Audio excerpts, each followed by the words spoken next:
Приветствуем наших подписчиков и гостей канала Эзотерика для тебя. Друзья, мы вас всех приветствуем в изобилии и достатке. Сегодня, друзья, в этом видео мы с вами уделим внимание народным приметам, традициям и обрядам на 2 мая. Поговорим о том, какие праздники в этот день мы с вами будем отмечать, также что можно и чего категорически, друзья, нельзя делать в этот день. Поэтому обязательно просмотрите это видео от начала до конца. Друзья, будет очень много полезной, важной, нужной и интересной информации для вас. Ну а прямо сейчас, друзья, ставьте лайк этому видео, а в комментарии напишите слово «изобилие», и пусть Вселенная поможет вам в этом. Также хотим всех поблагодарить за донаты, которые вы нам отправляете, друзья. Нам очень приятно, благодарим. Итак, друзья, давайте с вами начинать. Итак, 2 мая в православной традиции отмечается один из самых значимых и трогательных дней Страстной недели. Это Чистый четверг. И в этом 2024 году этот день приходится на 2 мая. Он отмечается особыми обрядами и традициями, напоминая верующим о последних днях жизни Иисуса Христа на земле. Согласно Евангелию, Чистый четверг – это день Тайной вечери, когда Иисус Христос собрал своих апостолов, чтобы в последний раз вместе поужинать перед своим арестом и казнью. Это событие полно глубоких символов и учений, которые до сих пор являются фундаментом христианской веры. В ходе вечери Иисус мыл ноги своим ученикам, демонстрируя необходимость служения и смирения, и поделился с ними хлебом и вином, которые символизировали его тело и кровь, предложенные в жертву за спасение человечества. Также в этот вечер Христос предсказал предательство одного из апостолов, Иуды Искариота, который позже продал его за 30 серебряников. Исследователи и теологи до сих пор спорят о мотивах Иуды.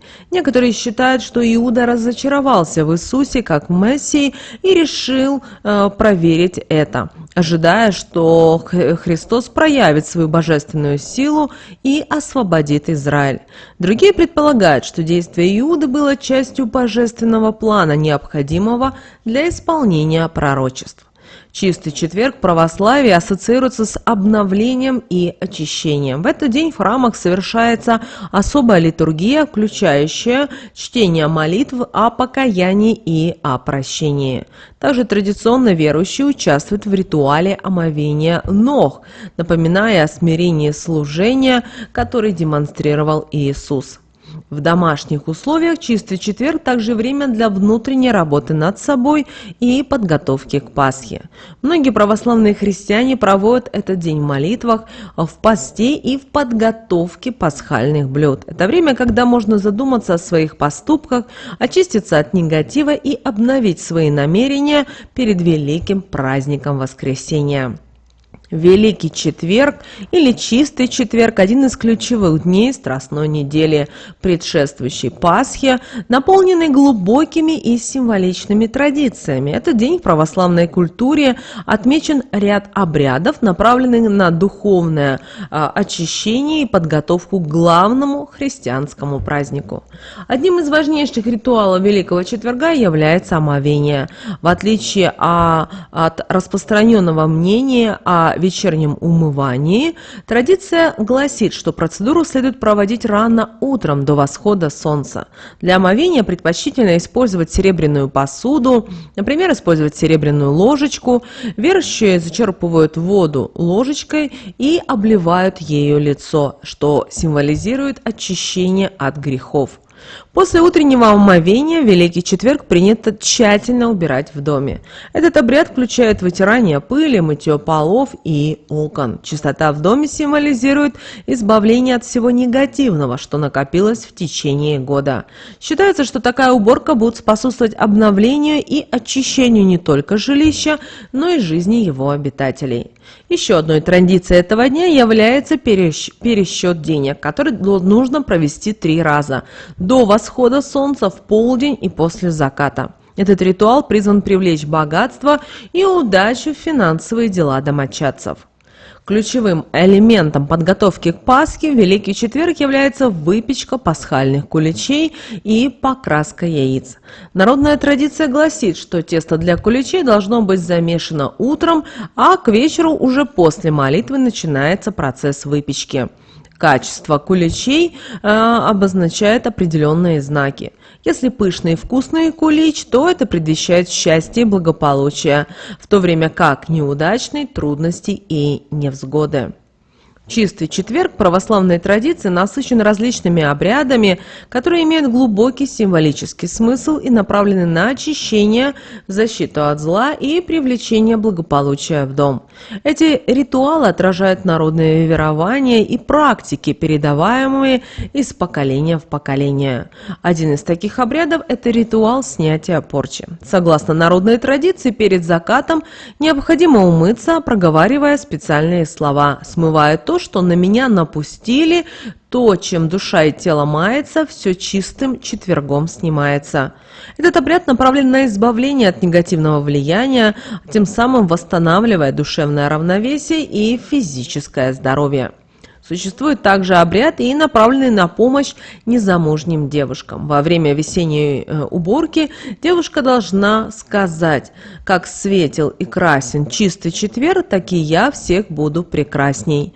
Эти слова направлены на привлечение внимания и усиление личного очарования и по народным приметам помогает в поиске будущего супруга.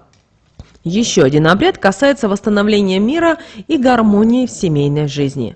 В случае частых ссор в семье применяется следующий ритуал. На кусочек хлеба насыпается соль и говорят: «Солю, солю посыпаю, счастье и покой в дом возвращаю».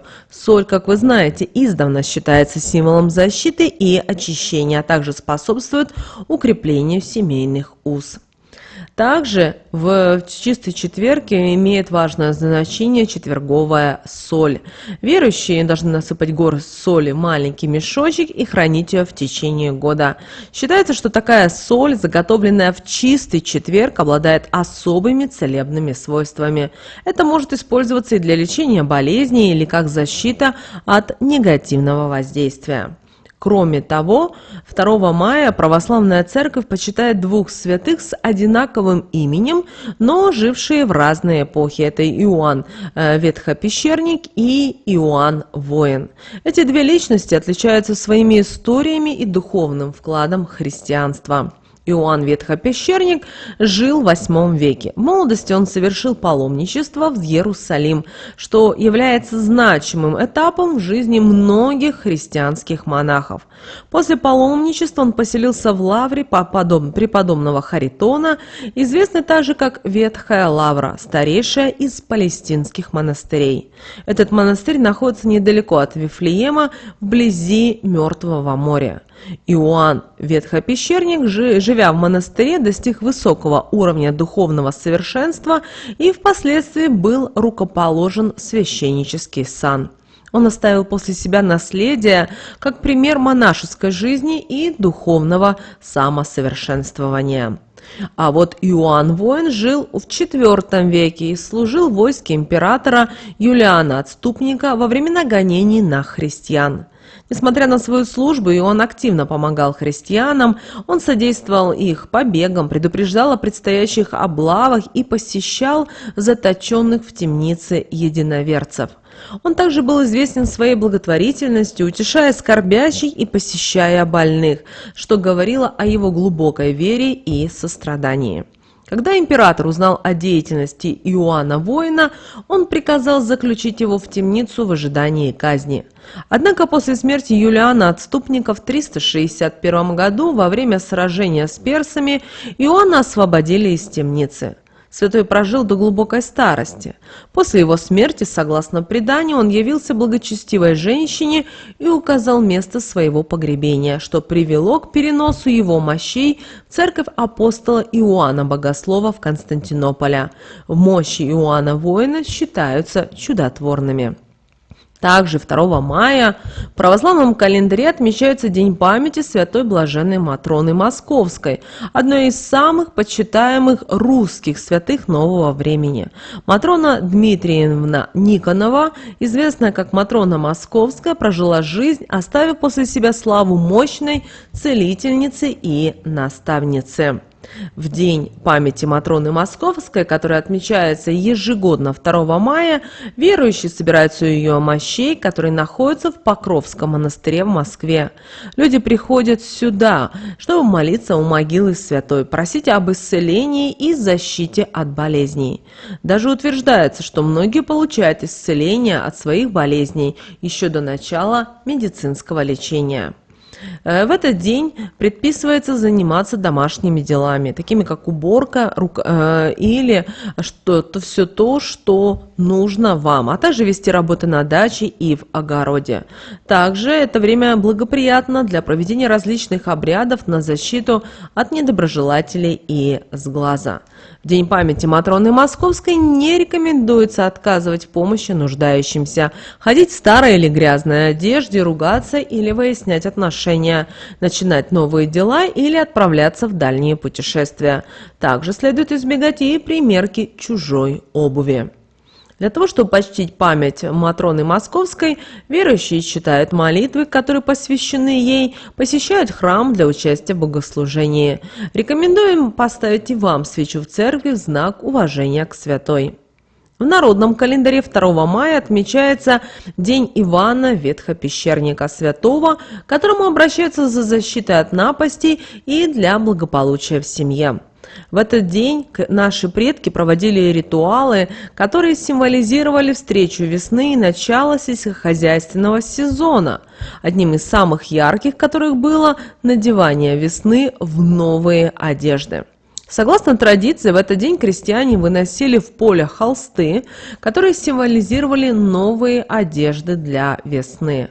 Обряд начинался с поклонения на все 4 стороны света, после чего, обращаясь лицом на восток, произносились определенные слова. Затем холст расстилался на лугу, на него клали испеченный пирог, и все возвращались домой. Считалось, что таким образом весна надела новые одежды, и благодаря угощению будет благосклонна к людям, обеспечивая хороший урожай конопли и льна. Помимо выноса холстов в поле, было принято раскладывать и одеяния на кустах или прямо на земле, которая начинала зеленеть. Верили, что сила первой зелени и весенней воды передастся тканям, а затем и через холсты человеку. Такие холсты, насыщенные силой солнца и природы, впоследствии продавались на ярмарках. После того, как холсты хорошо прогрелись на солнце и проветрились, их сворачивали в трубки, называемые новины. Продажа этих новин на ярмарках также имела свои традиции. Если холсты хорошо продавались, то это считалось знаком благосклонности Ивана Ветхопещерника. В знак благодарности перед его иконой ставили свечи и молились, прося о защите для родных и близких от бед и напастей. 2 мая – день, когда в различных культурах и традициях существуют свои уникальные обряды и практики. Этот день связан с поклонением святому, который считается покровителем от всех напастей, включая разрешение споров и поиск виновных в краже. Итак, на этот день принято обращаться с молитвами к святому покровителю, просить о защите от различных жизненных бед и напастей. Верующие могут также молиться о разрешении семейных или трудовых споров, просить помощи в раскрытии обстоятельств кражи или других неправомерных действиях. И 2 мая в народе этот день был еще известен как Иванов день, который ассоциировался с знахарскими обрядами. Знахари этого дня занимались своими специфическими ритуалами, направленными на привлечение счастья и гармонии в семью. Далее, друзья, что же нельзя было делать 2 мая по народным приметам? Один из самых важных запретов этого дня заключался в необходимости оказывать помощь бездомным людям и животным. Проходя мимо нуждающихся, считается, нужно было обязательно предложить им свою поддержку. Народные приметы говорят, что такие добрые дела привлекут в дом благополучия, а вот отказ от помощи может привести к отсутствию поддержки в свои трудные времена. В этот день категорически не рекомендуется ходить в грязной одежде. Чистота одежды символизирует чистоту тела и духа, поэтому важно соблюдать этот аспект и в повседневной жизни. Также запрещено делиться личными тайнами или секретами с другими. День предписывает быть особенно осторожным и в вопросах доверия, чтобы избежать предательства или неприятностей. Также стоит сегодня избегать посещения бань, саун или бассейнов.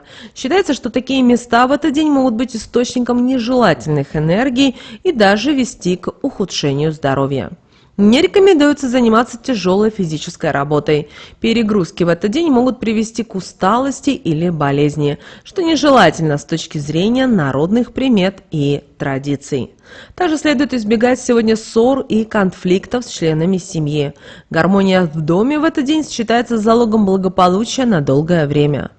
Планирование поездок и в этот день под табу. Считается, что начатое 2 мая может не увенчаться успехом или привести, как вариант, к нежелательным последствиям. Беременным женщинам в этот день не рекомендуется давать в долг свои личные вещи, так как это может негативно сказаться на благополучии. А вот примерка чужой обуви также считается нежелательной, поскольку это может привести к переходу чужих проблем на человека. Вот такие, друзья, народные приметы, традиции, обряды, а также церковные и народные праздники этого дня 2 мая. Друзья, если вам понравилось это видео, ставьте лайк этому видео. В комментарии обязательно пишите слово «изобилие». Друзья, ну а прямо сейчас на экране вы видите 2 всплывающих окна. Друзья, это следующие рекомендованные видео для вас. Нажимайте на то видео, которое вам на интуитивном уровне понравилось больше. И смотрите, друзья, всех вам мыслимых и немыслимых благ. Услышимся с вами уже буквально в следующем видео.